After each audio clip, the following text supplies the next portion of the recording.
Join us on Patreon and become part of our journey to uncover history's untold stories. Your support helps us create in-depth content, bring hidden narratives to life, and keep history alive for everyone. The Chesapeake Bay, with its sprawling waters and intricate network of tributaries, has long been a cradle of life, sustenance, and industry. The rhythmic lapping of waves against the shoreline tells tales older than the colonies themselves, stories of resilience, adaptation, and the deep, unbroken bond between people and the sea. Among these stories lies the often overlooked yet profoundly significant narrative of Black natives who played an indispensable role in the Chesapeake Bay fishing industry. Their journey weaves together threads of cultural endurance, economic contribution, and environmental stewardship, creating a tapestry rich with history and human spirit. Centuries before European settlers set foot on these shores, indigenous peoples thrived along the Chesapeake Bay, relying on its abundant marine life for survival. When Africans were forcibly brought to these lands, their descendants would later intersect with native communities, forming complex, multifaceted identities. These Black natives inherited a profound understanding of the land and sea, blending African and indigenous knowledge to master the art of fishing, crabbing, and oystering. This fusion of cultures was not merely a survival tactic but a dynamic expression of identity and resilience in the face of relentless adversity. As colonial economies developed, the Chesapeake Bay emerged as a hub for maritime industries. The fishing industry, in particular, flourished due to the bay's rich biodiversity. Yet, behind the scenes of this booming industry were Black natives whose labor, expertise, and intimate knowledge of the waterways were foundational to its success. Despite systemic barriers and racial discrimination, these communities carved out spaces for themselves, becoming integral players in the harvesting, processing, and distribution of seafood.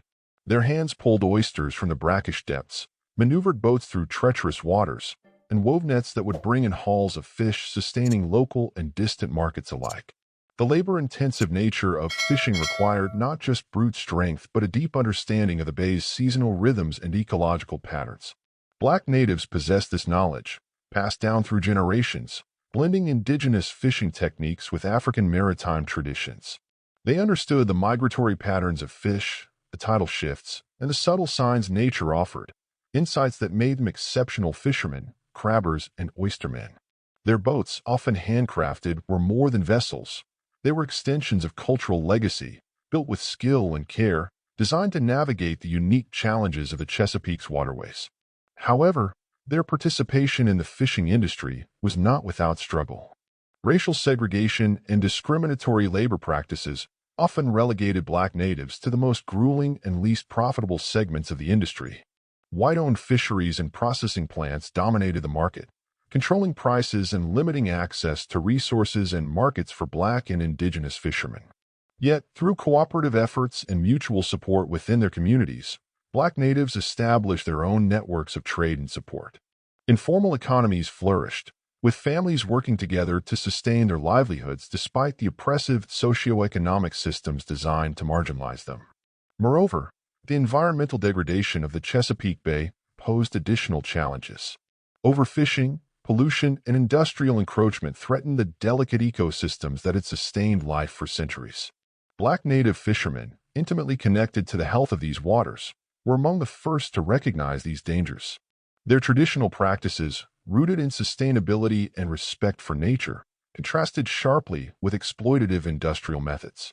In many ways, they became unwitting stewards of the bay, advocating for practices that would preserve its bounty for future generations. The stories of Black native women in this industry also deserve recognition.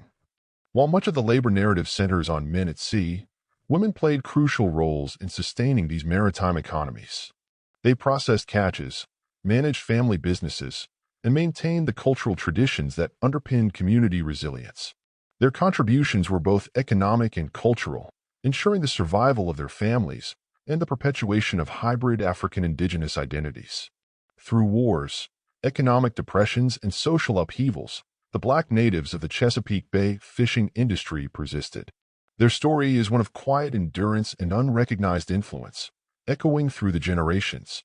Yet, their legacy is not confined to the past. Today, as the fishing industry grapples with new environmental and economic challenges, the The wisdom and practices of these communities offer valuable lessons in sustainability, resilience, and cultural preservation. Preserving this history is more than an academic endeavor. It is an act of justice. Recognizing the contributions of Black natives to the Chesapeake Bay fishing industry challenges the dominant narratives that have long marginalized their roles. It brings to light the intricate ways in which cultural identities, forged through struggle and adaptation, have shaped regional industries and communities. It calls for a deeper understanding and appreciation of the interconnectedness of race, environment, and economy, an understanding that can inform more equitable and sustainable futures. In exploring the rich history of Black natives in the Chesapeake Bay fishing industry, we are reminded of the profound human capacity for resilience, adaptation, and ingenuity. Their story, etched into the waves and whispered by the winds across the bay, continues to inspire and instruct. It is a legacy that deserves not only to be remembered but to be honored and celebrated, illuminating the waters of the Chesapeake Bay with the enduring light of history and human spirit.